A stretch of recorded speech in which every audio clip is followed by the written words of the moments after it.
Hey y'all, hey, welcome back to A Good Things Marriage Chats. I'm Tiara. And I am me, aka Dree, aka And Drizzle. Drizzle, Mm-hmm. aka Adrian, Mm-hmm. aka Adrian. Mm-hmm. And I'm also AKA T-Weaves most of the time. Yeah. Yeah. I got a few more. Yeah, you do. She got a whole bunch. Yeah. A whole bunch. Yes. Y'all, welcome back to Marriage Chat. Y'all know we silly. Hey. Welcome back to the room of Marriage Chats. We hope that y'all are feeling glamorous today. Yeah. Glorious, glamorous, adventurous, happy, and encouraged. Yeah. Amen. Yeah, what she said. Mm-hmm. Y'all, before we get into these meat and potatoes, we just want to remind you to do all the stuff. Don't forget to like, comment, subscribe, share, and make sure to hit some other buttons. Notification. Hit some other buttons so that you can stay on top of all that we do. Yes. And check out our website. Yeah. It's www.agoodthing.one. Yeah. Mm-hmm. Now, what is Entree talking about with this meat and potatoes? We're going to talk about what part of my parents am I bringing in my marriage. Let me tell you something. If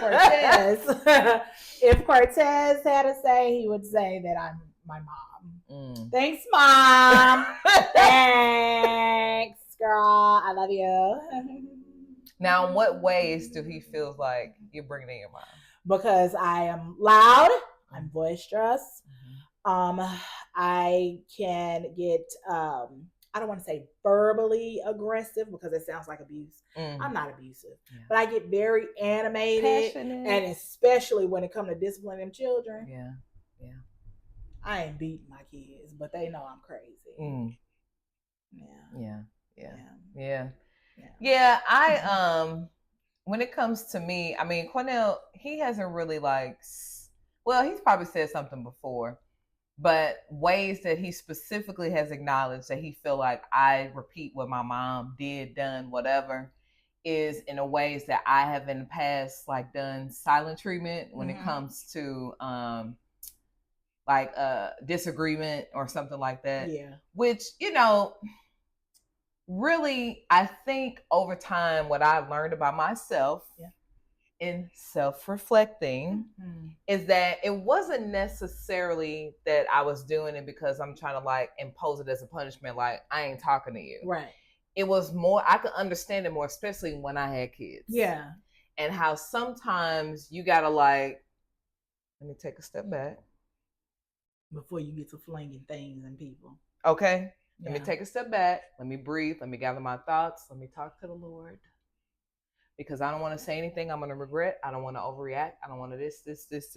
Now, you don't want to do it too long because, sometimes my mind can just go off on deep end and spiraling. Yep. So I'm not encouraging that. Yep. But I'm just telling you how I understood it. So I was like, well, that's probably what my mom did too. Because my mom was a very good mom.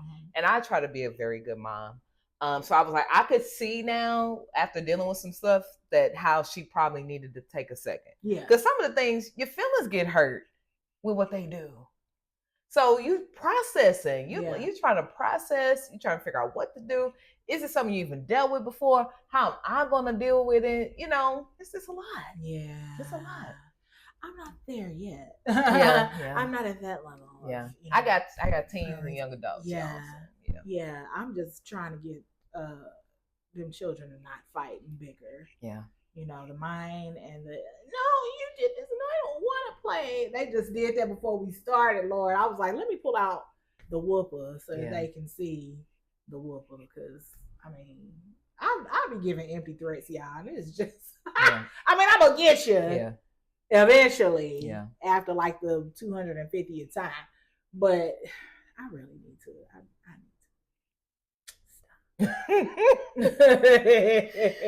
oh man, I really, really do need to stop. But I have had Not just Cortez, even my in-laws are like, you sound and act just like your mom. And I'm like, I'm not trying to be like, I mean, can you help it? Yeah. That's who you were raised by. That's the person who you were raised by. You came from them. So I mean, you are gonna, pick up some stuff Yeah. from them, Yeah. and whether it be a good or a bad habit, Right. you're gonna pick up some stuff. Now, a good thing, I guess, that I can say that I picked up from my mom, because it's not that I picked up bad stuff. Right. Right. It's just some things I could just pull back a little bit. But one of the things is just like finding a way. If something come up and we're like, where of course it's like, I don't know how boy, I didn't solve the problem in my head, Right. and I already went and put it in motion, sir. I learned that from my mom, because she had to be that way. Yeah. My dad, with him being in the military, she had a lot of like just time where she had to figure things out. She had to figure out her work situation when he was away at war, because she was basically a single parent. Yeah. Was she gonna do hair while me and my sister were in school? Mm-hmm. Was she going to get a 9 to 5? Was she gonna do some side hustles? Yeah. But she figured out the situation, at a hard time in her life, and she made a way. Yeah. So I don't, necessarily have like a huge struggle or anything when it comes to my marriage or my relationship. We don't, for the most part. It's just like, oh dang, we probably should have managed our money a little bit better, But still, I have taken that, and I'm like, okay, I could, let me look at all the scenarios and then just try to figure out how we can do this together. Yeah. So thank you, Monty. Thank you for that being instilled in me. Yeah. So, and I can think, as you were saying, it made me think about also as a mom, because I'm still sitting here thinking about the things specifically as a wife. I know we talked about the silent treatment thing, but as a mom, I can see how with this particular thing, how I got it from her, but also how I like elevated it. So by that I mean, as a mom, I put a lot of things first as far as doing things for them and trying to make sure things are straight, set up for them to be successful. So like there's things that maybe she didn't teach me, but I realized that I needed to be taught, got it or whatever. But even though, say for instance, like credit, for instance, even though she didn't teach me anything about credit because nobody taught her about credit and they weren't talking about it in school, I actually started to learn and deep dive on those things myself because I wanted to tame for myself. Right. So even though she didn't teach me necessarily about credit, what she taught me is about the importance of instilling those things in your children that you did not get. Whether that means you got to learn it yourself, deep dive yourself, research whatever, and teaching it to them and finding whatever ways you can to help them to be successful. Right. So now, for instance, like our oldest, who is going to be 20 this year, I made sure that by the time she graduated high school, going into college, her credit score was over 700. She was set up, and I'm giving you the tools now.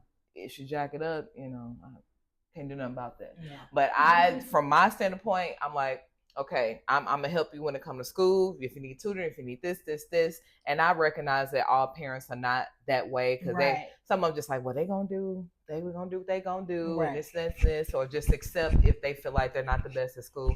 And I'm not saying like everybody's supposed to make straight A's. Yeah. But I'm saying I've seen her persistence in doing what she needed to do for us and individually. As I think I've talked about on the episode before, my mom was really good at, okay, you need this, I'm gonna help you with this. You need this. It wasn't just grouping us all. That's and my kids, and just she recognized what we all needed, and I try to do the same. Yeah. Now I can say, so I know we're talking about like things that we get from our parents, but the community that our parents also had also was instilled in us as well. So, my mom, like I said, was a single mom, or Yeah, she was a single mom. She was married to my dad, but you know, him, like I said, his military career kept him away from the home. Yeah. So she was still a single parent. Yeah. I did learn things from my dad, money wise. I learned because let me tell you something. We was in them Fayetteville, North Carolina, big woods. Do you understand me? The bike woods. Yeah. Right, right. Yeah. But one thing, because we were driving from North Carolina back here to St. Louis, and like we would always come and visit our family as much as we could. Yeah.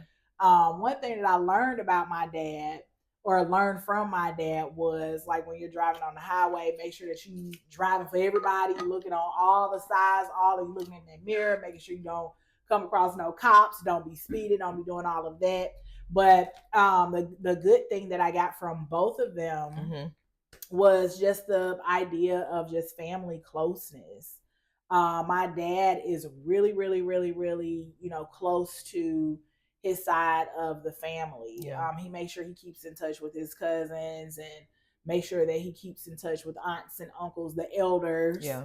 My mom, you know, we're close to our family on my mom's side as well. My aunt, my grand, like those are like my core, you know, family, like my family members. Yeah. So both of them instilled just the value of just family, spending family time with each other, appreciating each other, loving one another. But outside of my dad, there was also my aunt, who you made me think about it when you were talking about credit scores. Yeah. She taught me about paying off debt, because my mom didn't know. Yeah.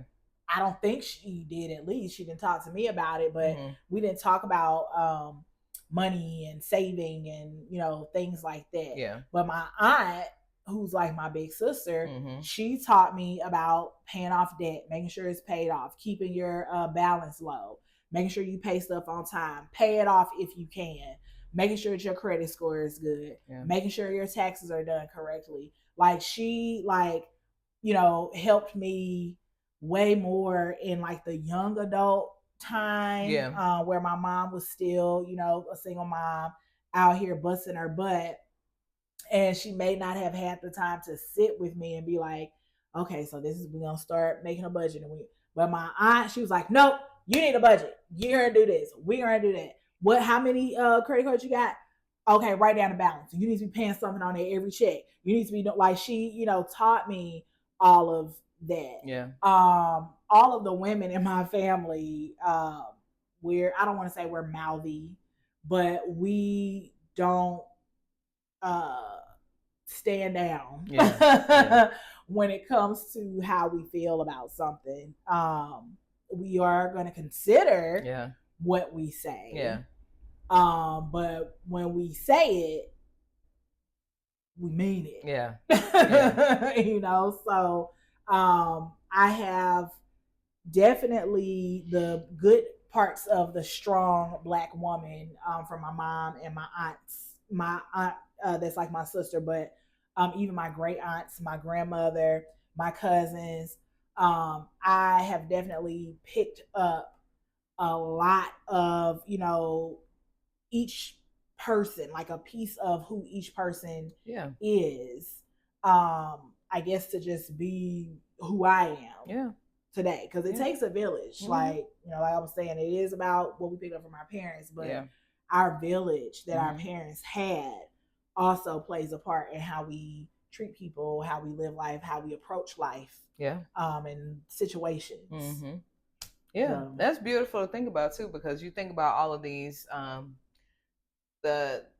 from the beginning of these soul contracts that you guys agreed on. Okay, well, you're gonna help me with this, you're gonna help me with that, you're gonna help me with this, you know.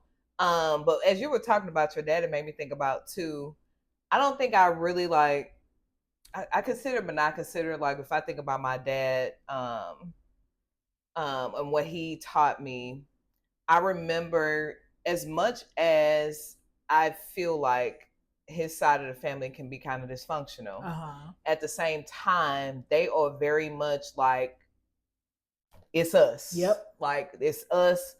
I might fight you, but it's still us type of thing. And so he instilled in us about being close. And letting us know, like, if somebody put their hands on your sibling, they've put their hand on you. Yep. And if you come home and I find out that you didn't do anything, okay? Yep. Okay. So he taught us about protecting each other, looking after each other and stuff like that. Now, was it always in the most healthiest ways?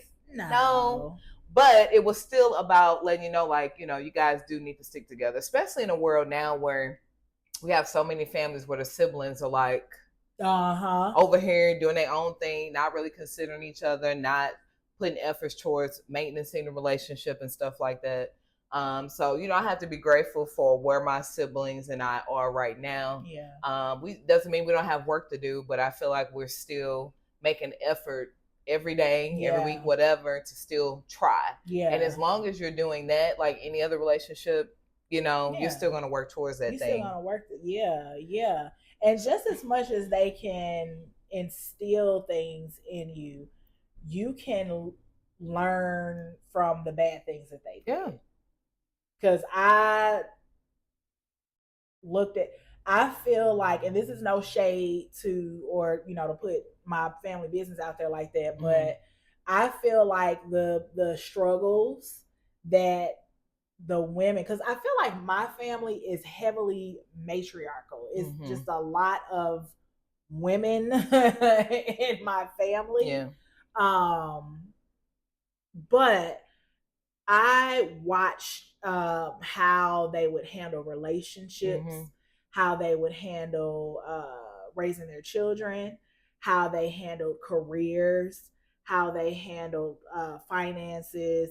I watched these women. Yeah. I've always been an observer. Yeah. That's how I learned. Right. I learned from watching. Yeah. But it ain't just like watching you do the action. It's also seeing the consequences that's coming after that action. Yeah. So I have learned a lot from these women on what I expect and don't expect. Standards in any relationship, whether that be friendship or my marriage. When I was young, I was like, yeah, I'm not going to accept that.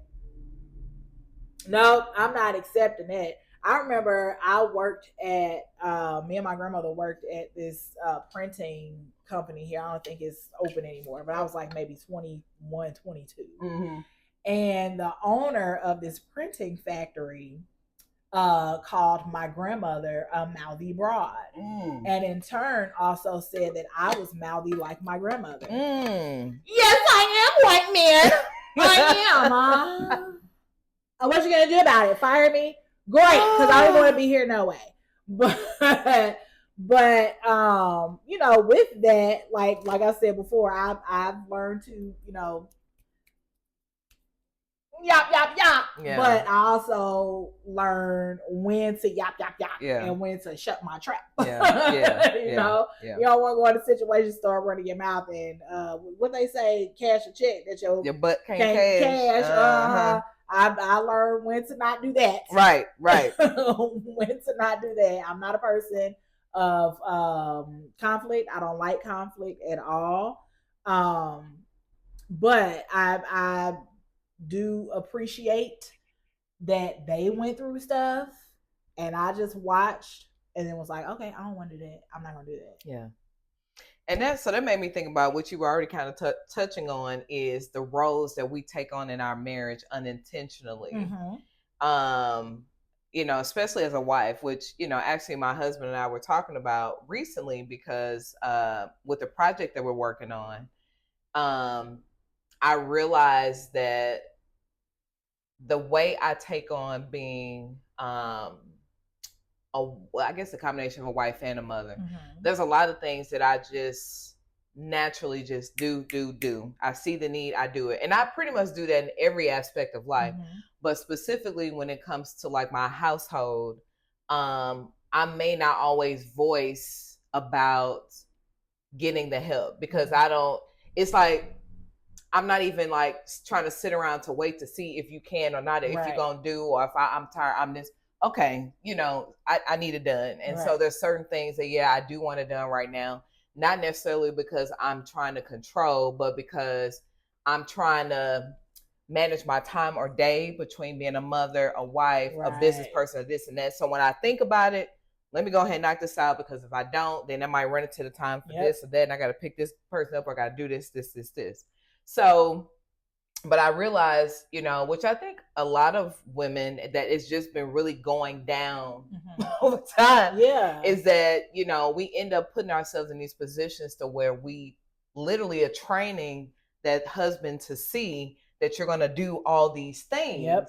And so they're trying to figure out what to do, even if they wanted to do it, or if they do want to do it, they're trying to figure out how they navigate trying to do that, where they can fit in to do that, on top of balancing what they've already seen from their father, especially if the father didn't do much and sit on the couch, come home, whatever. So it's got to be like this point in which you realize, like, no, I don't want to repeat that. I do need to let them be involved. Let me give them opportunity, because he voiced something one day. We were talking about something, and he was just like, no, I didn't know nothing about that. Don't nobody tell me nothing. And so I'm like, and then there's the side where the girls, they'll tell me certain things and just assume I'm going to tell them. Because we talk all day. So I'm like, well, no, he want to hear from you too. Yeah. You can talk to him or text him. And then I kind of push them like, well, maybe you should start texting them yourself, because you're kind of dependent on me to tell you the same way they're dependent on me to tell you. So, so I had to figure out, okay, well, here's one of those areas where I can be like, I'm going to step back. Y'all got this, so you have to find opportunities where you can step back from the things that you're noticing that you carry on. So I watched my mom do a whole lot for us. I watched her sacrifice. I watched her pour into us. I watched her, well, I got to stop working this job now because I got to be available for them. So what I'm going to stay home and do a stay-at-home daycare so I can have them here and I can watch them here and I can still make money and whatever. So you watch them do stuff like to do whatever they got to do. And so I see how I do that the same way as a mother and a wife, but unintentionally, like, do I regret or anything? Like, I don't want to do all these things for my children, my household. No, but I also at the same time don't want to repeat this thing. Like, there's a whole bunch on me that cannot be divvied to my husband to do or help me with, while I'm running myself in the ground or creating opportunities to resent him because now I feel like you're not helping me do the things that I'm just naturally doing on my own. It creates burnout. Like, I came across this woman on TikTok that was talking about burnout, especially in women, because we tend to take on a lot of the familial responsibility. We're also working or doing businesses on the side. We're also trying to make time for ourselves. We're trying to make time for our friends. We're doing so much. We're doing so much. And so in doing all of that, you become burned out. You become so burned out to where it starts showing up as other things. It shows up as anxiety. It shows up as depression. It shows up as a mental breakdown. It just shows up in all these ways. And apparently, when you're burned out, especially when you're severely burned out, it can take years. It can take you a few months to become burned out, but years to come out of the burnout. And I was like thinking about that, like, as far as like my own, personal mental health. I think that because I was telling Twee this, I think that I have been burned out for well over 10 years. But I just keep going. I'm like, oh, well, I gotta do it. Like you said, it gotta get done. I gotta do it. I gotta do it. But now as I'm getting older and it's starting to be like more severe, and I'm like self-reflecting and I'm looking at my mentals and I'm like going down the line of everything, I'm like, I'm burned. I'm tired. It's days where I'm like, I don't want to talk to nobody. I don't want to do anything. I don't want to go anywhere. I don't want to be touched. I don't want to be around anyone. I just want to just sit and be. Yeah. And that's it. That's all. Yeah. Because that burnout is literally like hitting a wall. You start losing interest in things that you weren't once were interested in. You don't know how to bring that creative spark back. You don't know how to, like, it's bad. And so in this last year, I guess, or maybe a little bit longer, sometimes time be getting away from me. I don't really know. But in this last year, I've really tried to or really working on me. Yeah. Being more selfish, in a good way. Saying no to stuff. Yeah. Like I, was singing with like 45 million different people. And then I was like, I was getting on her head about it. And I was like, okay, I gotta start slowing down. Yeah. I gotta start slowing down. Yeah. But then something else will come up and be like, well, I guess I could do it this one last time, or I guess I could do this, or I guess I could. But then that was just making it worse. But then God worked it out to where everything just stopped. Yeah. Everything stopped, and it allowed me just time and space to where I was able to just have a break. Yeah.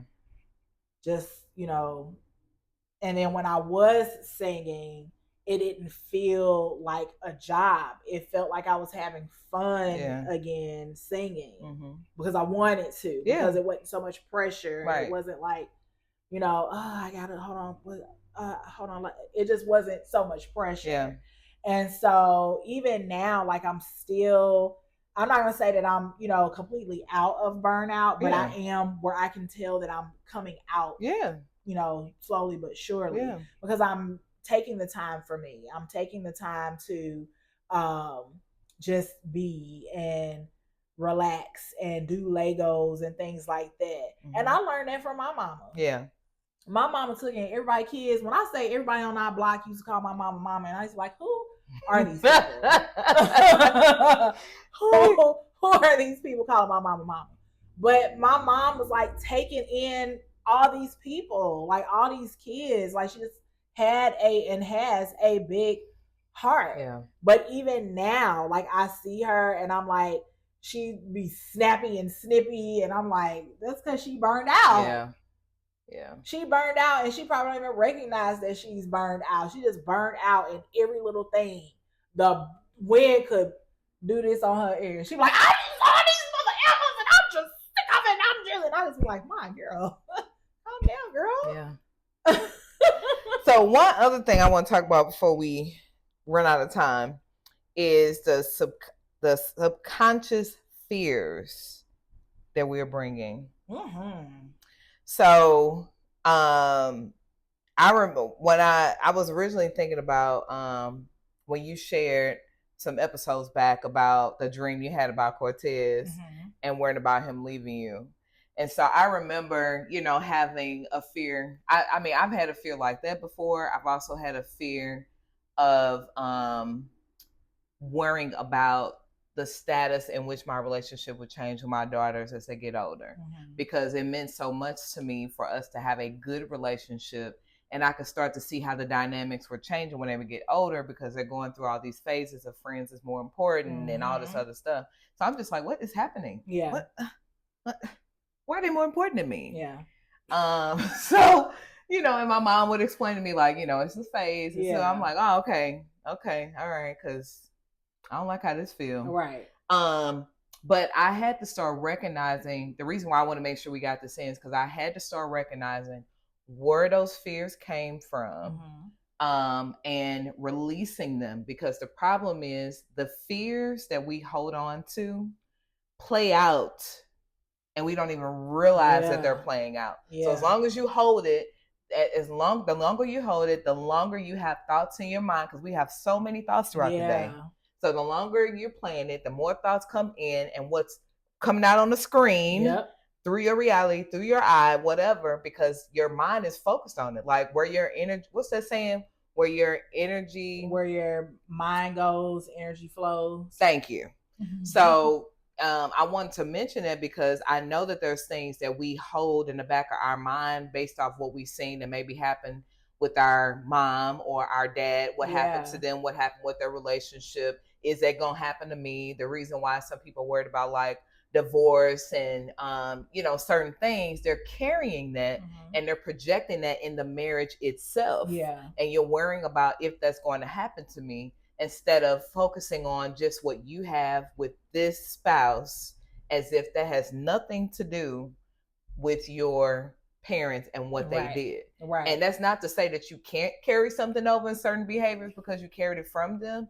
But if you recognize it and you're self-reflecting and paying attention to what things are you repeating and what things are constantly playing in your head, then you can actively work on those things so that they're not there anymore and they cannot play a part and they won't control you, because ultimately that's what it's doing. It's controlling what's playing out. You're telling your mind what we doing if you always thinking about it. And you're giving it to your kids too. And you're giving it to your kids. And which is going to make them anxious. And you start saying things like, dang, why are they so anxious? Because of you, Susan. It's you, Deborah. You gotta stop. We all gotta work on on it. Because it just fears to be fearing. Well, y'all, that was cute or whatever. It was cute. That was real cute or whatever. Real cute indeed. Yes. Well, let us know what your thoughts are down in the comment section. If you just want to talk, if you just want to vent, if you got a topic suggestion, if you just want to say hey, you can do it all down below. Join the conversation. Yes. Also, if you all are seeking any kind of therapy or any kind of mental help or intervention, please go do it. Don't be ashamed to do it. Just go do it. It's good for you. It's good for your family. It's good for your health. Yes, absolutely. Yes. Well, before we get on up out of here, like we always say, a good thing. Say it again. A good thing. It's not hard to find. Hey! But it takes work. It takes work now. Yeah.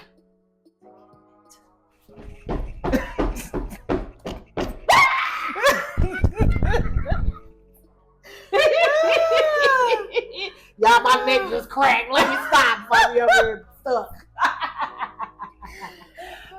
Y'all, we love y'all. We appreciate y'all. And we will see you next week. Yes, y'all. Have a good week.